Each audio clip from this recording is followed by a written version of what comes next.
Presented by Ebix cash. हर खुशी के लिए काफी है।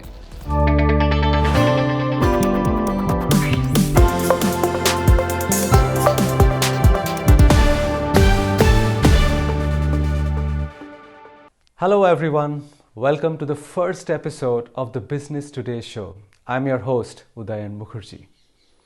On this show, over the next few weeks, every week we'll try and speak to a truly inspiring individual from the world of business. Sometimes they'll be business tycoons, sometimes policymakers, thought leaders from across the world, and of course, enterprising entrepreneurs. But these days, it's all about unicorns. Since the Zomato listing, which clearly is a seminal point in India's financial market history, everybody just wants to know about these billion-dollar corporations which have come up in just the span of a few years. And how is it possible that they are now valued at much more than some of the long-standing Indian corporations? So, there is Zomato, there is Paytm, but we thought we'd start the show since the focus is so much on the new India and enterprise. If we start with the biggest of Indian unicorns, and it's not Paytm, it's not Zomato, but it's India's largest online education business. In fact, one of the world's largest too. It's Byju's.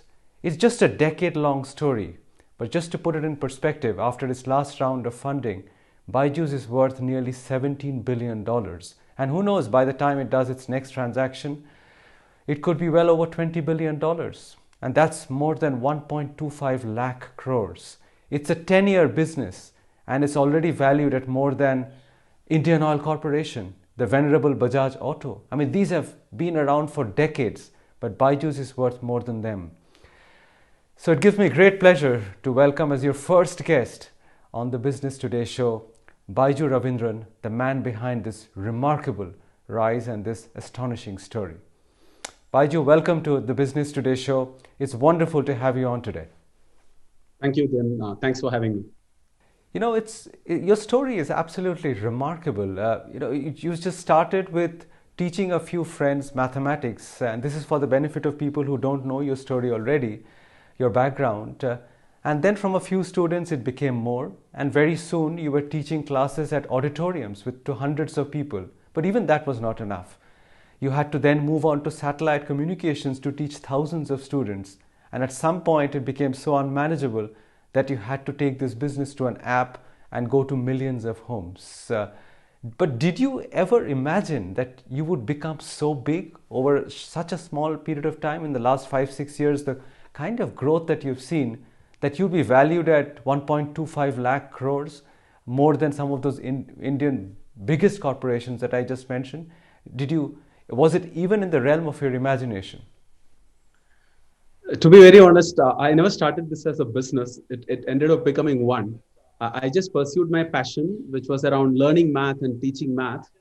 And eventually, what started off with just 30 plus students in my first class, moved on to become thousands of students, moved from a classroom to an auditorium to a stadium, and then moved on to smartphones. So still in that pursuit of how to make it bigger, but more importantly, better. And very excited in creating an impact, because happy to let you know that we are in a segment where you do good, you'll end up doing well.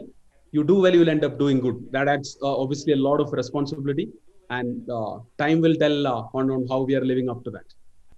But how do you feel about these valuations? You started off as a maths teacher, but these days you must be grappling with, transactions worth hundreds of millions of dollars, sometimes $1 billion. The market values it at 1.25 lakh crores. But you actually make some profit, where some of your peers who are valued at these valuations have never made a profit in their lives and won't for a long time. Do you believe these valuations yourself, or do you think there is an element of a bubble brewing in the entire Indian digital space? I strongly believe that these are very early days in terms of, especially in our sector, what technology can do for education, whether it's in terms of improving the way students learn, teachers teach, helping institutions to go online. These are very, very early days. This is one of those last sectors which the technology is going to disrupt.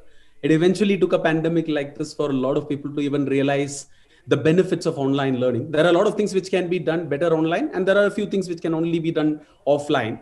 So what is critical is uh, like more than the most valuable edtech company in the world and things like that. What really, like, unless and until like you match that with the value creation, right? This valuation is just a number. So if you ask me, something which has we've been consistent is that there have been valuation growth, but we have also been able to create a lot of value for the students. And in this case, creating an offering which is very much student centric, where there are so many stakeholders in education. If you think of it, it's students, parents, teachers, school management. We have been student centric from the beginning, and taking an approach like that, creating formats which are appealing for students to learn on their own. So if you ask me, in one sentence to define what we are trying to do, is like every student who's joining our platform is actually becoming an active learner. And why that's important is we need students, those who learn because they want to learn and not because they're so forced to learn. And in a country which is obsessed with spoon feeding and unfortunately learning driven by fear of exams and not love for learning, we have been able to create this small but fast growing segment of students, those who are becoming more and more active, those who take interest in learning. And why that's important is the 21st century illiterates are not the ones who can't read and write. They're actually the ones who can't learn, unlearn, and relearn. So very early days. So if you ask me, like, though we are known as one of the largest edtech companies in the world, this is just relative success. There's a long way to go before I will call it a success. A lot of people would contend that education is a sector that requires physical presence, the classroom, the teacher-student interaction.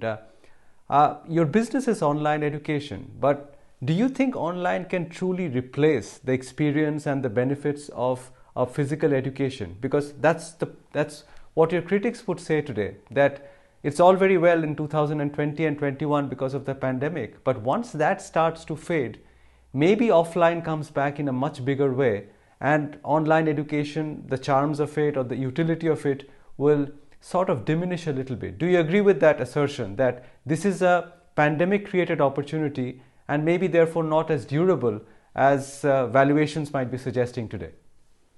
Lot of these formats segments were moving online. It just got accelerated because it gave a lot of students, teachers, all of them to try out these digital tools. And like, just to objectively talk about it, in the first 4.5 years of our app launch, that's from 2015 to 2020, pre-pandemic, we got just around 45 million free users to try out online learning through our platforms. And in the next 15 months, we have actually added 60 million more students. So now, by no means I'm telling that this will replace schools, colleges, or what can be done inside the classroom, but there are a lot of things which can be done better online, whether it's access to star teachers, access to high quality content for learning at home. And that's a segment which we have been positively disrupting. Most of it is going to remain online. I'm like, it'll neither be 100% offline nor it'll be 100% online. The right format is going to be a blended approach, a hybrid approach, where we bring the best of both. Schools are here to stay because there is no way. How do you teach life skills? How do you teach empathy? Like, there are a lot of things you need to learn by being in a classroom, by being in a group. Online education actually just grows in size and spread and stature, and it becomes an indispensable part of school education. Do you see the government actually intervening at some point and maybe framing rules of the game which don't allow you to make so much profit as you make today? Because, one asks this because of the recent experience of what has happened in China. Suddenly, one fine week, they wake up and say, sorry, you can't profit from school courses. You cannot raise private capital for online education. And the market value of those corporations in China collapsed almost overnight. Now, in India, that has not happened. But do you fear that as you become more prominent and a more integral part of the school education system, online education, the government might set rules or put some kind of ceilings which clamp down on the kind of profit potential or growth potential you might have? Do you see that as a legitimate threat in India after the Chinese example?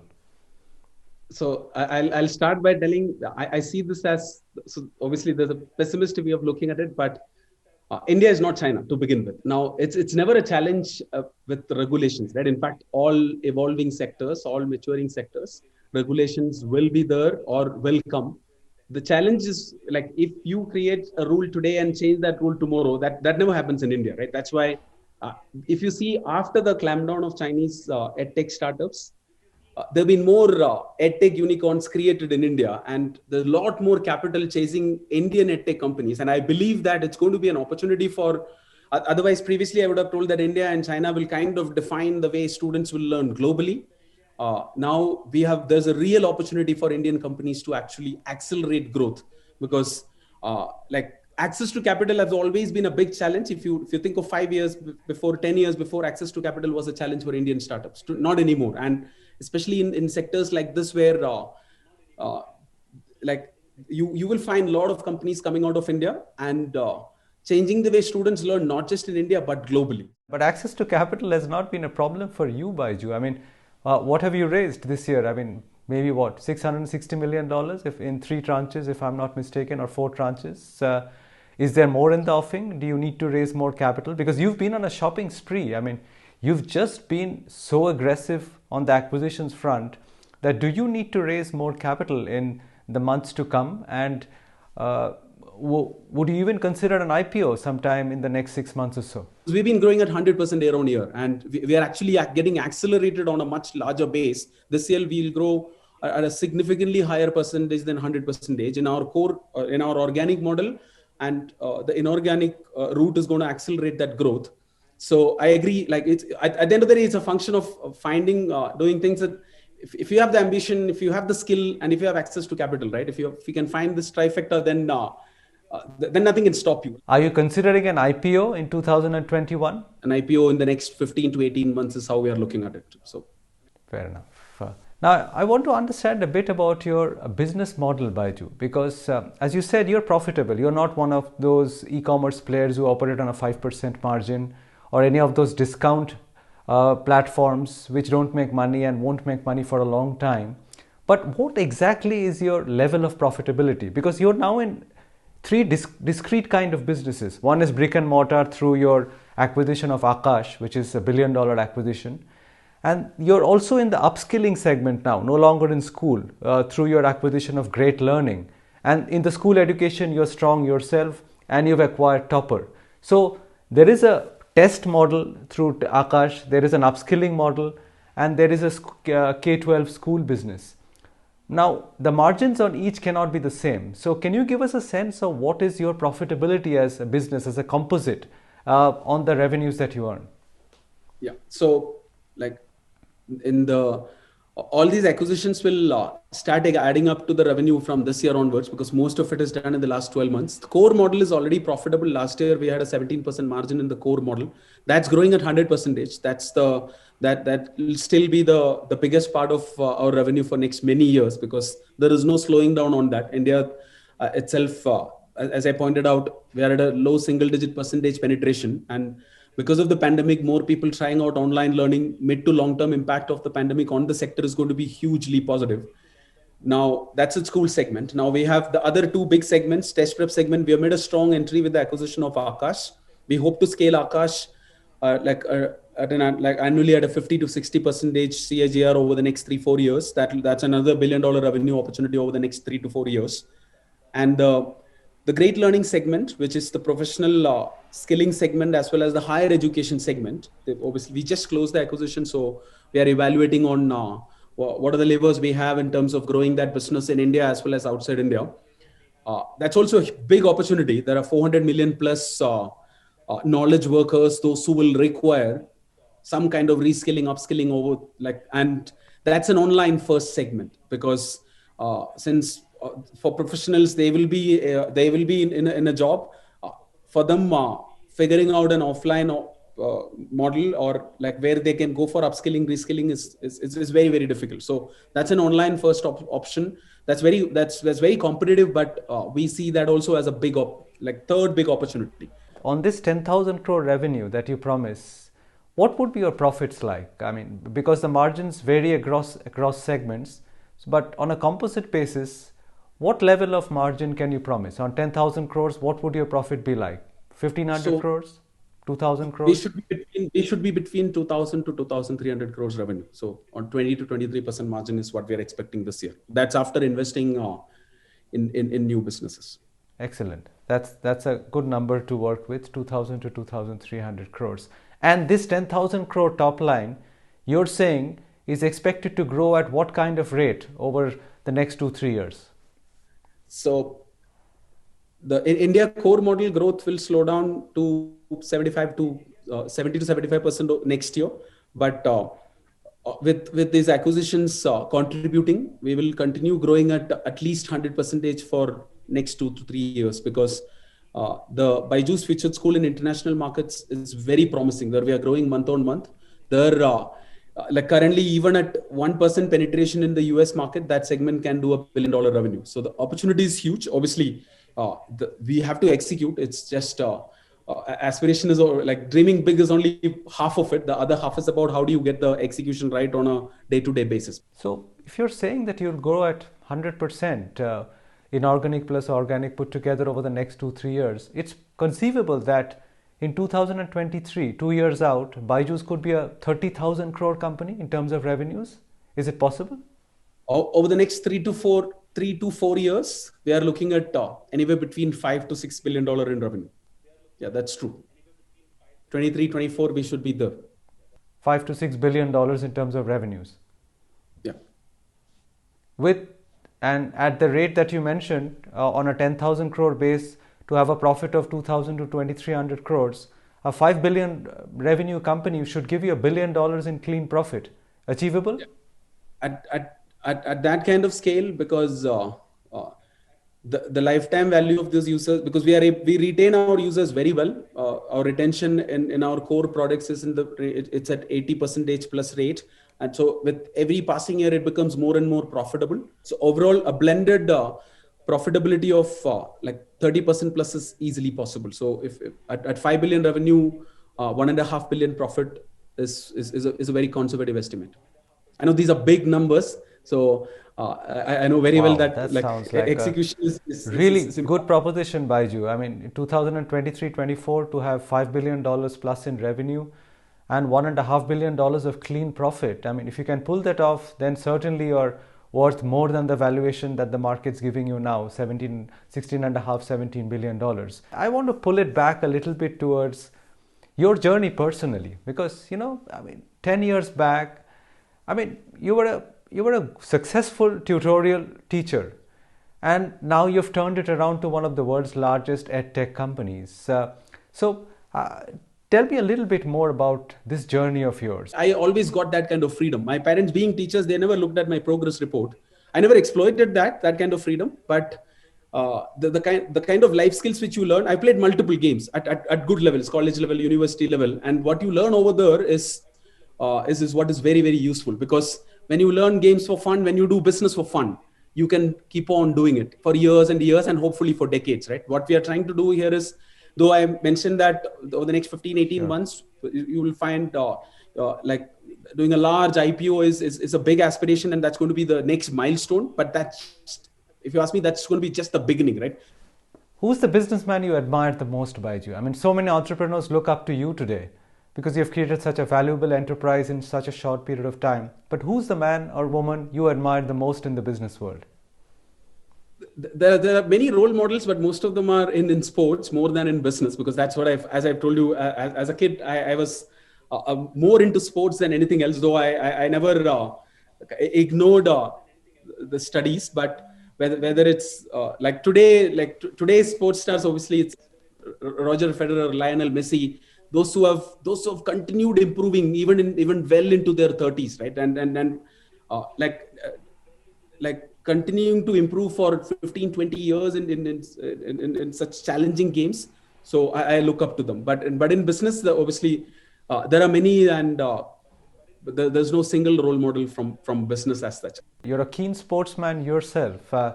Do you feel a pang of regret sometimes, though? I mean, you're only 40. I mean, when you see all these young athletes go out and win medals at Olympics or achieve big things, do you sometimes feel a twinge of regret that you may have been a sportsman yourself and you you, in a sense, you had to let that be to pursue this dream that you have made such a huge success of. Do you feel regrets? I don't normally reflect on too many things. So I like if I'm sure if I tell you that I don't have any regrets, you won't believe. But the fact is, I still play games because I've always played those games for fun. I have done math for fun. It ended up becoming big. It kind of defined what I do today.